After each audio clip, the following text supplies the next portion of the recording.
আমাদের এক্সক্লুসিভ সব অ্যানিমেটেড গল্প এখন সরাসরি উপভোগ করতে পারবেন আমাদের অফিসিয়াল ওয়েবসাইট animatedstoriesbd.com-এ।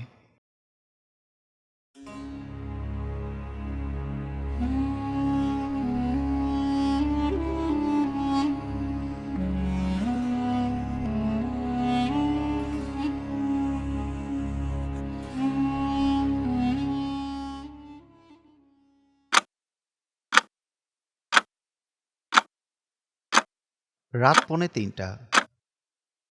টেবিল ল্যাম্পের মৃদু হলুদ আলোটা অরণ্যের স্টুডিওর রুমের এক কোণে টিমটিম করে জ্বলছে। বাকি ঘরটা ডুবে আছে এক জমাট বাঁধা অন্ধকারে। সাউন্ড প্রুফিংয়ের জন্য দেওয়াল জুড়ে লাগানো অ্যাকোস্টিক ফোমগুলো বাহিরের পৃথিবীর সমস্ত কোলাহলকে শুষে নিয়েছে। এই ঘরে বাইরের কোনো শব্দ ঢুকে না, ঘরের কোনো শব্দ বাহিরে যায় না। এক অদ্ভুত কৃত্রিম নিস্তব্ধতা। ২৬ বছর বয়সী অরণ্য, পেশায় একজন ফ্রিল্যান্স সাউন্ড ইঞ্জিনিয়ার এবং অডিও ফরেন্সিক এক্সপার্ট। সাধারণ মানুষ যা চোখ দিয়ে দেখে, অরণ্য তা কান দিয়ে শোনে। শব্দের ভেতরের সূক্ষ্ম ফ্রিকোয়েন্সি, ডেড সাউন্ড বা নয়েজ নিয়ে কাটাছেঁড়া করাই তার কাজ। সাউন্ড ওয়েবফর্মের গোলকধাঁধায় ঘন্টার পর ঘন্টা ডুবে থাকতে থাকতে সে এক ধরনের অডিও অবসেশনে আক্রান্ত। তার কাছে পৃথিবীর সবচেয়ে সুন্দর জিনিস হলো নিখুঁত নিস্তব্ধতা, আর সবচেয়ে কুৎসিত হলো মানুষের তৈরি কোলাহল। এই কারণেই সে শহরের এক কোণায় এই সাউন্ডপ্রুফ ফ্ল্যাটটি ভাড়া নিয়েছে। একা থাকার এই তীব্র নীরবতাই তার কাজের শক্তি। আবার এটাই তার ইনসমনিয়ার মূল কারণ।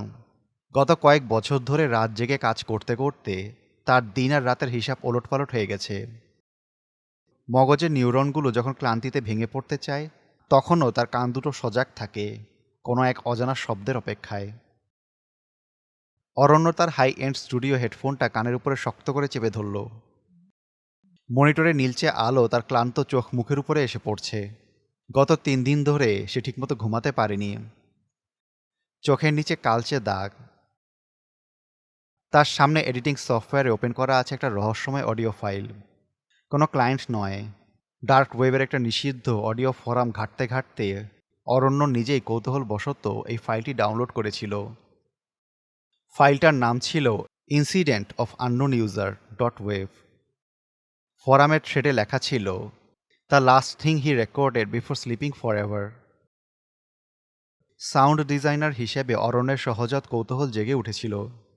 সে দেখতে চেয়েছিল এই রহস্যময় ফাইলের ব্যাকগ্রাউন্ড নয়েজ ক্লিন করলে এবং ভেতরের ফ্রিকোয়েন্সি লেভেলটা ঠিক করলে আসলে কী সাউন্ড বের হয়ে আসে। কিন্তু সে ফাইলটা যতবার লুপে শুনছে, ততবারই তার মেরুদণ্ডের ভেতর দিয়ে একটা শীতল স্রোত বয়ে যাচ্ছে। সাধারণ মানুষের গলার আওয়াজের ওয়েভফর্ম যেমন হয়, এটা তেমন নয়। এর গ্রাফগুলো কেমন যেন তীক্ষ্ণ, সুচালো, ঠিক যেন এক সারি ধারালো দাঁত। সে ঠিক করলো ফাইলটা রিভার্স করে দেখবে। সাউন্ড ডিজাইনারদের একটা সহজাত কৌতূহল থাকে। সে মাউসটা ড্র্যাগ করে পুরো ট্র্যাকটা সিলেক্ট করলো, তারপর রিভার্স চাপলো। দেওয়াল ঘড়ির টিকটিক শব্দটা হুট করে বন্ধ হয়ে গেল। পুরো ঘর যেন একটা ভ্যাকিউম বা বাতাসহীন চেম্বারে পরিণত হলো। শুধু অরণ্যের নিজের বুকের ধুকধুকানি আর একটা নিঃশ্বাসের আওয়াজ পাওয়া যাচ্ছে, যা অরণ্যের নিজের নয়। মনিটরের স্ক্রিনের প্লে হেডটা উল্টো দিকে ছুটতে শুরু করলো। হেডফোন থেকে এবার কোনো মানুষের কণ্ঠ শোনা গেল না। তার বদলে ভেসে এলো একটা চিপচিপে ভেজা কিছুর কাটার শব্দ, আর তার ঠিক নিচ দিয়ে অতি মৃদু অলৌকিক একটা ফ্রিকোয়েন্সি বাজতে লাগলো, যা সরাসরি কানের পর্দায় নয়, মগজের ঠিক পেছনের অংশে গিয়ে আঘাত করছে। অরণ্যের হাত কাঁপতে শুরু করলো। সে মাউস ধরে ফাইলটা বন্ধ করতে চাইল, কিন্তু তার আঙ্গুলগুলো যেন বরফে জমে গেছে। মনিটরের তীব্র নীলচে আলোর রিফ্লেকশনে অরণ্যের ঠিক পেছনের দেওয়ালে একটা দীর্ঘ, অতি প্রাকৃতিক মানুষের ছায়া অবয়ব ধীরে ধীরে ফুটে উঠছে। ছায়াটার ঘাড়টা একদম অবাস্তবভাবে 90 ডিগ্রি কোণে ডান দিকে বাঁকানো, যেন তার ঘাড়ের হাড় ভাঙা। অরণ্য হুট করে পিছনে ফিরে তাকালো। কেউ নেই। সে মনিটরটার দিকে ফিরতেই তার বুকটা ধপ করে উঠল। কম্পিউটারের স্ক্রিনটা এতক্ষণ নীল ছিল, কিন্তু সেটা এখন কুচকুচে কালো হয়ে গেছে। আর সে কালো স্ক্রিনের রিফ্লেকশনে সে দেখতে পেল তার ঠিক পেছনে ঘরের অন্যতম কোণায় আবছা সাদা রঙের কিছু একটা দাঁড়িয়ে আছে। অরণ্য এক ঝটকায় চেয়ার ছেড়ে উঠে দাঁড়ালো। টেবিল ল্যাম্পের আলোটা এক কোণায় থাকায় পুরো ঘরটা ছায়া ছায়া ঢাকা। সে ঘরের মেইন সুইচের দিকে হাত বাড়ালো। লাইটটা জ্বালানো দরকার। তীব্র আলো এই মনের ভুলগুলোকে তাড়িয়ে দেবে। তার হাত যখন সুইচ বোর্ডের উপরে, ঠিক তখনই সে খেয়াল করল তার কম্পিউটারের স্ক্রিনে সে অডিও ফাইলটা অটো প্লে হতে শুরু করেছে। এবার আর কোনো স্ট্যাটিক নয়েজ নয়, হেডফোন ছাড়াই পুরো স্পিকারে অত্যন্ত স্পষ্ট কিছু সাউন্ড এফেক্ট বাজতে লাগলো। স্পিকারে প্রথমে শোনা গেল কয়েকজন তরুণের কর্কশ হাসির আওয়াজ, মারামারি এবং কাঁচ ভাঙার শব্দ। এরপর একটা বিকট চিৎকার, ব্লিচ বা অ্যাসিডের মতো তরল কোনো রাসায়নিক ছিটকে পড়ার শব্দ, এবং সবশেষে দাউ দাউ করে আগুন জ্বলে ওঠা তীব্র আওয়াজ। অরণ্য সুইচবোর্ডে হাত রেখে স্তব্ধ হয়ে গেল। সাউন্ডগুলো তার মনের ভেতরে এক অদ্ভুত হ্যালুসিনেশন তৈরি করতে লাগলো। সে যেন চোখের সামনে দেখতে পাচ্ছিল বহু বছর আগের এক কিশোরকে। তার নাম জেফরি উডস। একদল বখাটে ছেলেদের হাত থেকে নিজেকে আর নিজের ভাইকে বাঁচাতে গিয়ে সে এক মর্মান্তিক ট্রমার শিকার হয়েছিল। সেই বখাটেরা জেফের পুরো শরীরে অ্যাসিড ঢেলে আগুন ধরিয়ে দিয়েছিল। অরণ্যের মাথায় একটা তীব্র যন্ত্রণা শুরু হলো, যেন সে সেই আগুনের উত্তাপ নিজের চামড়ায় অনুভব করছে। সে টের পেল এই অডিও ফাইলটা সাধারণ কোনো ফিকশন নয়। এটা জেফের সেই দিনের তীব্র মানসিক যন্ত্রণা, রাগ এবং উন্মাদনার এক ডিজিটাল রূপান্তর।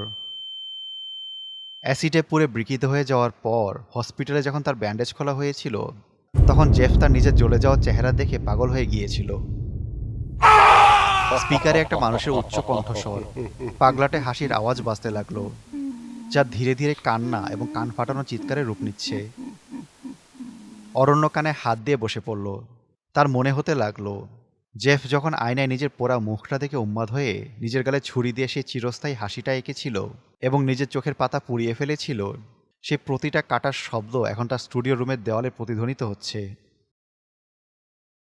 সে কোনো মতে উঠে বাথরুমে ঢুকলো মুখ ধোয়ার জন্য। বেসিনের ট্যাপটা ছাড়তেই ঠান্ডা পানি বের হলো। সে দু হাতে পানি নিয়ে চোখে মুখে ছিটালো, যেন নিজের ভেতরে এই তীব্র প্যারানোয়া ধুয়ে ফেলতে পারে। পানির কল থেকে পানি পড়ার শব্দ হুট করে বদলে গেল। একটা ঘন চিপচিপে তরল মেঝেতে পড়ার শব্দ হতে লাগলো। ঘরের পেছনে করিডোর থেকে খুব ধীর গতির খালি পায়ের পাতা শুকনো চামড়া ঘষার শব্দ এগোতে লাগলো বাথরুমের দিকে। অরণ্য চোখ বন্ধ করে রইল। পানিগুলো তার মুখ পেয়ে নামছে। সে চোখ খুলতে ভয় পাচ্ছে, তবে সে আস্তে আস্তে চোখ খুলল। বাষ্পে ঢাকা আয়নাটা সে হাত দিয়ে মুছে পরিষ্কার করতেই তার বুকটা ছ্যাঁত করে উঠল। আয়নার ভেতরে অরণ্যের নিজের প্রতিবিম্বের মুখটা অ্যাসিডে পোড়া মানুষের মতো ধবধবে সাদা আর বিকৃত দেখাচ্ছে। আয়নার অরণ্য নিজের দুই হাতের আঙ্গুল দিয়ে নিজের ঠোঁটের দুপাশ টেনে উপরের দিকে তোলার চেষ্টা করছে, ঠিক যেভাবে জেফ নিজের হাসি কেটেছিল। অথচ বাস্তব জগতের অরণ্যের হাত দুটো নিচে নামানো। সে দৌড়ে তার শোয়ার ঘরে চলে গেল। কম্বলটা টেনে ঘুমিয়ে পড়ল, কিন্তু গরমে অতিষ্ঠ হয়ে আবার কম্বলটা মুখ থেকে সরিয়ে ফেলল। তারপর সে চিত হয়ে ছাদের দিকে তাকিয়ে রইল। কিন্তু হুট করে সে টের পেল সে তার শরীরের কোনো অংশ আর নাড়াতে পারছে না। তার স্লিপ প্যারালাইসিস বা বোবাই ধরেছে। তার শোবার ঘরের দরজাটা সামান্য খোলা। ড্রয়িং রুমের সেই ঘুটঘুটে অন্ধকারটা দরজার ফাঁক দিয়ে উকি দিচ্ছে। সে শুনতে পেল খাটের নিচে কাঠের তোশকের তলা থেকে খুব মৃদু একটা খসখস শব্দ হচ্ছে, যেন কেউ নখ দিয়ে কাঠের তলাটা আঁচড়াচ্ছে। অতি ধীর লয়ে নখ কাটার সেই শব্দটা খাটের তলা থেকে বেয়ে বেয়ে উপরের দিকে উঠছে। অরণ্য তার চোখের মণি দুটোকে দরজার দিকে ঘোরালো। দরজাটা সেই 3 ইঞ্চি খোলা ফাঁকাটার দিকে তাকাতেই তার হৃদস্পন্দন যেন বন্ধ হয়ে গেল। এই অন্ধকারের ভেতরে মাটির থেকে ঠিক 5.5 ফিট উপরে দুটো চোখ স্থির হয়ে আছে। চোখ দুটোতে কোনো চোখের পাতা নেই। ঠিক যেভাবে জেফ নিজের পুড়ে যাওয়া বিকৃত মুখটা আয়নায় দেখে চরম উন্মাদনায় মেতে উঠেছিল। সে ভেবেছিল সে নাকি পৃথিবীর সবচেয়ে সুন্দর জীবে পরিণত হয়েছে। নিজের সেই কুৎসিত চেহারাটার প্রতি এক জঘন্য মোহ থেকে সে নিজের চোখের পাতা পুড়িয়ে ফেলেছিল। যাতে চোখের পাতা ফেলার ১ সেকেন্ডের জন্য নিজে সেই সুন্দর মুখটা তার আড়াল না হয়, তাকে যাতে কখনো চোখ বন্ধ করতে বা ঘুমাতে না হয়। ধবধবে সাদা সেই চোখের মাঝখানে দুটো ছোট কালো বিন্দু, যা সরাসরি অরণ্যের চোখের দিকে অপলক তাকিয়ে আছে। আর সেই চোখের ঠিক নিচে অন্ধকারের মধ্যেই ফুটে আছে এক বিশাল অর্ধচন্দ্রাকৃতির সাদা দাঁতের হাসি। দরজার ফাঁক দিয়ে একটা ধবধবে সাদা চামড়াবিহীন হাতের লম্বা আঙ্গুলগুলো দরজার কাঠটা আঁকড়ে ধরছে। হাতটা ইঞ্চি ইঞ্চি করে দরজাটা আরেকটু খুলছে। দরজার ওপাশে দাঁড়িয়ে আছে নোংরা সাদা হুডি পরা সেই অবয়ব, যার পুরো মুখমণ্ডল জুড়ে কেবল একটি বীভৎস কাটা হাসি। অরণ্য তার ভেতরে সমস্ত শক্তি দিয়ে চিৎকার করার চেষ্টা করলো, কিন্তু স্লিপ প্যারালাইসিসের কারণে তার গলা দিয়ে কোনো আওয়াজ ফুটল না। অবয়বটা দরজাটা পুরোপুরি খুলে এবার ঘরের ভেতরে পা দিল। সে হাঁটছে না, সে যেন বাতাসের উপরে ভর করে একটা জ্যান্ত লাশের মতো ভাসতে ভাসতে অরণ্যের খাটের দিকে এগিয়ে আসছে। তার গা থেকে অ্যাসিড আর পোড়া মাংসের একটা তীব্র পচা গন্ধ ছড়াচ্ছে। সে তার সেই পাতাহীন অপলক বড় বড় চোখ দুটো দিয়ে সরাসরি অরণ্যের চোখের দিকে তাকালো। অরণ্যের মুখের ঠিক ৪ ইঞ্চি উপরে নিজের বিকৃত পোড়া মুখটা নামিয়ে এনে সেই রক্তহীন কাটা হাসির ফাঁকা দিয়ে সে খুব নিচু স্বরে হিসিস ঠান্ডা গলায় বলল, Go to sleep. না! একটা বিকট চিৎকার করে অরণ্য বিছানার উপরে ধরফর করে উঠে বসল। সে জোরে জোরে শ্বাস নিচ্ছে। সে জানালার দিকে তাকালো। বাহিরে ভোরের আলো ফুটে উঠেছে। পাখির কিচিরমিচির শব্দ শোনা যাচ্ছে। খাট থেকে নেমে ড্রয়িং রুমে এলো সে। জানালার পর্দা সরিয়ে দিতেই ভোরের নরম আলোয় ঘরটা আলোকিত হয়ে উঠল। অরণ্য একটা স্বস্তির নিঃশ্বাস ফেলে সোফায় বসল, কিন্তু হুট করে তার মনে পড়ল রাতে আতঙ্কের চোটে সে তার স্টুডিও রুমের কম্পিউটারটা বন্ধ করতে ভুলে গিয়েছিল। অডিও ফাইলটা এখনও হয়তো ব্যাকগ্রাউন্ডে ওপেন করা। সেই অস্বস্তি আর কৌতূহল থেকেই সে কম্পিউটারটা বন্ধ করার জন্য তার সাউন্ড প্রুফ স্টুডিও রুমের দিকে পা বাড়ালো। স্টুডিও রুমে ঢুকে সে কম্পিউটারের সামনে বসল, কিন্তু স্ক্রিনের দিকে তাকাতেই তার পুরো শরীর হিম হয়ে গেল। বুকটা ধক করে উঠল। কম্পিউটারের স্ক্রিনে কোনো সাউন্ড এডিটিং সফটওয়্যার ওপেন করা নেই। সেখানে অটোমেটিকভাবে ওপেন হয়ে আছে উইন্ডোজের সাধারণ একটা নোটপ্যাড ফাইল। আর সেই নোটপ্যাডের সাদা স্ক্রিনের উপর কালো ফন্টে কোনো অদৃশ্য হাতের টাইপিংয়ের গতিতে একটা মাত্র লাইন হাজার হাজার বার নিজে নিজেই টাইপ হয়ে নিচের দিকে স্ক্রল হয়ে যাচ্ছে। Why are you still awake? Go to sleep. জানালার বাইরের পাখির ডাক আর ভোরের আলোর সেই শান্ত আবহ হুট করে একটা কর্কশ রেডিও টিউনিংয়ে বদলে গেল। চারপাশের আলোটা আবার ম্লান হয়ে ঘন কালো অন্ধকারে রূপ নিতে শুরু করলো। অরণ্য স্তম্ভিত হয়ে গেল। আতঙ্কের চরম সীমানায় পৌঁছে সে কাঁপতে কাঁপতে কম্পিউটারটা বন্ধ করতে তার হাত বাড়ালো, কিন্তু তার হাত মাউসটা স্পর্শ করার আগেই স্ক্রিনের একদম শেষ লাইনে কোনো অদৃশ্য হাতের টাইপিংয়ের গতিতে আরও নতুন একটি ইংরেজি বাক্য টাইপ হয়ে উঠল। Jaff killed his family. Aranya, who are you going to kill? ঘরের চারপাশের দেওয়ালগুলো আস্তে আস্তে পেছনের দিকে সরে যেতে লাগলো। মেঝেটা অন্তহীন এক কালো গহ্বরে পরিণত হলো। জানালাগুলোর বাইরে কোনো রাস্তা বা আকাশ নেই। সেখানে শুধু এক অনন্ত থমথমে শূন্যতা ভাসছে। অরণ্য বুঝতে পারল সে আসলে জাগেনি। সে স্বপ্নের ভেতরে আরেকটা স্বপ্নে আটকে গেছে, এক অন্তহীন গোলক ধাঁধা বা লুপ যার কোনো শেষ নেই। বাস্তবতার সমস্ত নিয়মকানুন এখানে বিলুপ্ত হয়ে গেছে। অরণ্য আর নিতে পারছে না। কম্পিউটারের স্ক্রিনে নিজের নাম দেখে তার মেরুদণ্ড পেয়ে এক তীব্র আতঙ্কের স্রোত নেমে গেল। সে আর ১ সেকেন্ডও এই স্ক্রিনের সামনে থাকবে না। সে উল্টো পায়ে হেঁটে স্টুডিও থেকে বেরিয়ে ড্রয়িং রুমে চলে আসলো। কিন্তু ড্রয়িং রুমে পা রাখতেই অরণ্যের পা দুটো যেন মেঝেতে জমে গেল। একটু আগে ভোরের যে আলোটা সে জানলা দিয়ে আসতে দেখেছিল তা সম্পূর্ণ গায়েব। পুরো ফ্ল্যাট জুড়ে এখন এক নিশ্ছিদ্র আল কাতরার মতো কালো অন্ধকার। যেন ভোর হওয়ার পুরো ব্যাপারটাই ছিল তার মনের এক বিভ্রম। তার নিজের শোবার ঘরে সেই সামান্য খোলা দরজাটার দিকে চোখ পড়তেই তার হৃদস্পন্দন বন্ধ হওয়ার উপক্রম হলো। অন্ধকারের ভেতর থেকে সে সেই চেনা এবং ভারী শব্দটা শুনতে পেল আবার। Shh. Go to sleep. আর ঠিক তখনই ঘরের চারপাশে স্পিকার বা দেওয়াল থেকে নয়, সরাসরি অরণ্যের মগজে একদম কেন্দ্রবিন্দু থেকে জেফের সেই ভাঙ্গা পিশাচি গলাটা তীব্র চিৎকারে প্রতিধ্বনিত হয়ে উঠল। সেই তীব্র মানসিক আঘাতে অরণ্য দুই হাতে কান চেপে ড্রয়িং রুমের মেঝেতে হাঁটু গেড়ে বসে পড়ল। তার নাক এবং কান দিয়ে রক্ত গড়িয়ে পড়তে লাগলো। সে বুঝতে পারল সে আসলে কোনোভাবেই এই ঘর থেকে বের হতে পারেনি।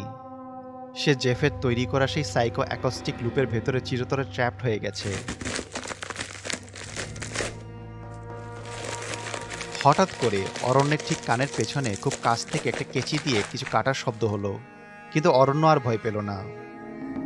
ভয়ার্ত উন্মাদনা এখন তার পুরো অস্তিত্বকে গ্রাস করেছে। সে রোবটের মতো হেঁটে কম্পিউটারের স্ক্রিনের দিকে এগিয়ে গেল। সে ভালো করে লক্ষ্য করল স্ক্রিনের অডিও ওয়েভফর্মটার দিকে। অডিওর সেই উঁচু নিচু গ্রাফগুলো, ফ্রিকোয়েন্সির লাইনগুলো কোনো সাধারণ প্যাটার্ন তৈরি করেনি। জুম ইন করতেই দেখা গেল পুরো 5 মিনিটের অডিও ট্র্যাকের ফ্রিকোয়েন্সি লাইনগুলো নিখুঁতভাবে ডিজাইন হয়ে জেফের সেই চিরচেনা ভয়ঙ্কর মুখচ্ছবি তৈরি করা হয়েছে। অরণ্য এবার বুঝতে পারল কোনো বাহিরের খুনি বা জেফ এই ঘরে আসেনি। এই অডিও ফাইলটা আসলে একটা মানসিক সংক্রমণ, যা সাউন্ডের মাধ্যমে সরাসরি তার মগজকে হ্যাক করেছে।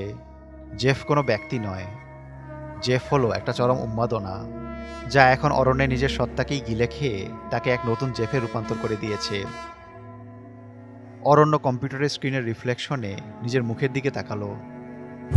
অরণ্যের ডান হাতটা কাঁপতে কাঁপতে টেবিল থেকে একটা ধারালো কেচি তুলে নিয়েছে। সেই কেচিটার ধারালো অগ্রভাগটা নিজের ডান গানের কোণায় বসালো সে। অরণ্যের মুখে কোনো অনুশোচনা বা ভয় নেই, তার চোখ দুটো এখন সম্পূর্ণ স্থির।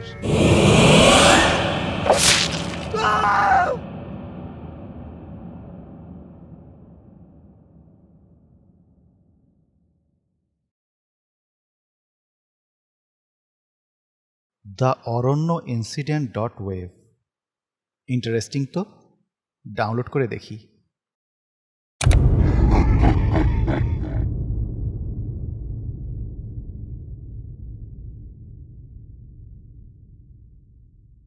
Animated stories, best channel you ever seen. Animated stories, you are in a horror dream. Animated stories, you just take the bloody cream. Go and get the popcorn and you're ready for the horror team. Animated stories, best channel you ever seen. Animated stories, you are in a horror dream. Animated stories, you just take the bloody cream. Go and get